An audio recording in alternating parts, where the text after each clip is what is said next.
Par quel mystère on se rend pas plus dedans sur les pistes, c'est ce qu'on va voir maintenant.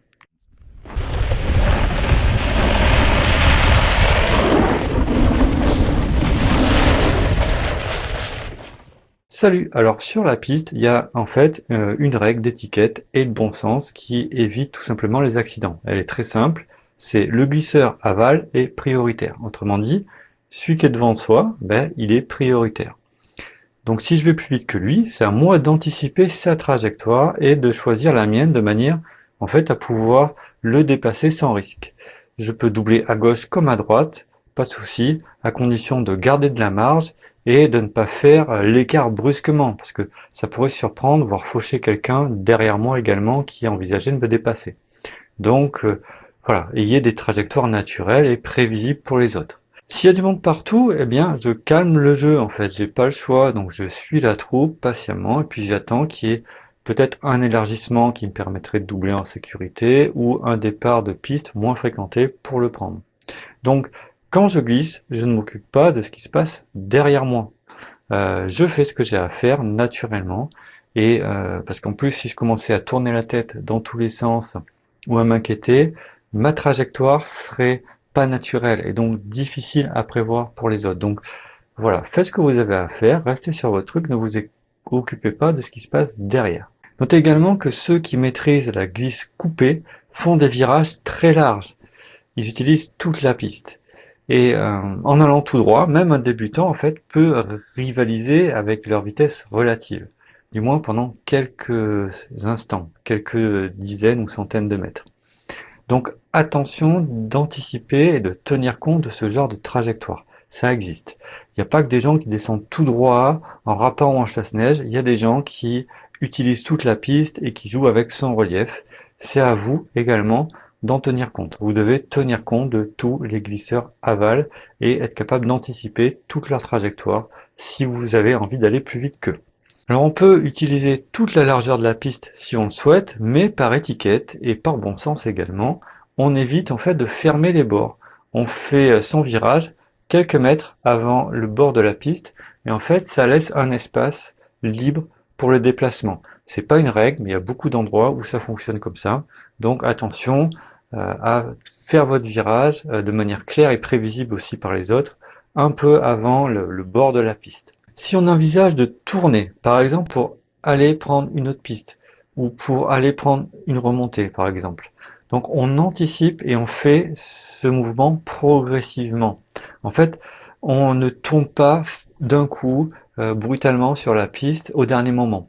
On commence par anticiper ce changement, on freine pas d'un coup non plus, et en fait, on essaie d'être intelligent, hein, j'ai envie de dire. Parce que quiconque rend l'accident inévitable est responsable. C'est bien beau de dire que le skieur aval est prioritaire, si on rend l'accident inévitable, on sera nous responsables. Et si on fait des grands coups comme ça, on va créer des accidents, parfois multiples derrière soi. Donc c'est à chacun d'avoir une trajectoire prévisible et anticipée. Alors, est-ce qu'on peut s'arrêter sur les pistes? Oui, on peut s'arrêter quand on veut pour attendre quelqu'un, pour se reposer, mais on va éviter de le faire n'importe comment. On va pas le faire brusquement sur un coup de tête, hein, clac, en plein milieu de la piste, d'un coup je freine, c'est un peu idiot. On va pas non plus le faire après un ressaut de relief qui va nous cacher des skieurs qui arrivent. Donc on va essayer d'être un minimum intelligent, de s'arrêter bien sur le côté d'une piste, pas au milieu, à un endroit où on sera bien visible des autres, et là où la piste en fait est à sa largeur normale, voire plus large que sa largeur normale, et un endroit plutôt plat, et pourquoi? Parce que c'est plus confortable, voilà. Pas trop plat non plus, parce qu'il faut pouvoir repartir facilement, enfin bon, ça c'est du détail. Donc voilà, vraiment sur les bords et aux endroits où les pistes sont larges, souvent il y a des gens qui ont tendance à s'arrêter là où les pistes s'étrécissent, c'est pas une très bonne idée.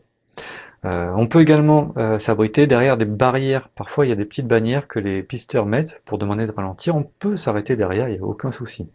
Bref, arrêtez-vous dans un endroit sûr, d'où vos amis pourront vous voir assez tôt et eux aussi anticiper leur trajectoire pour que tout ça se passe très bien.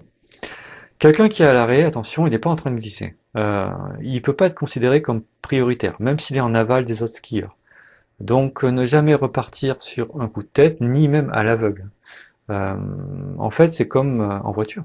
Voilà, c'est comme le stop. On passe pas sans regarder ce qui se passe sur la route qu'on est en train d'intersecter.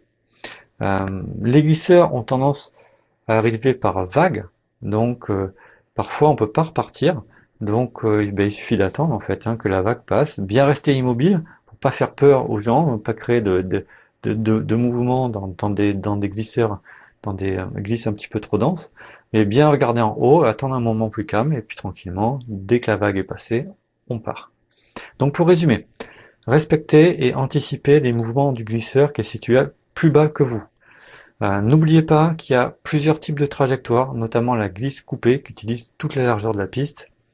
Anticipez les changements de direction, en fait, donc laisser un espace libre aussi en bord de piste, s'arrêter intelligemment et attendre que la voie soit libre avant de repartir. Voilà, c'est tout pour aujourd'hui. N'hésitez pas à partager, à commenter, à discuter si vous êtes d'accord, pas d'accord, partagez votre expérience. On se retrouve très bientôt. D'ici là, glissez bien, amusez-vous bien, portez-vous bien. Ciao! So much again.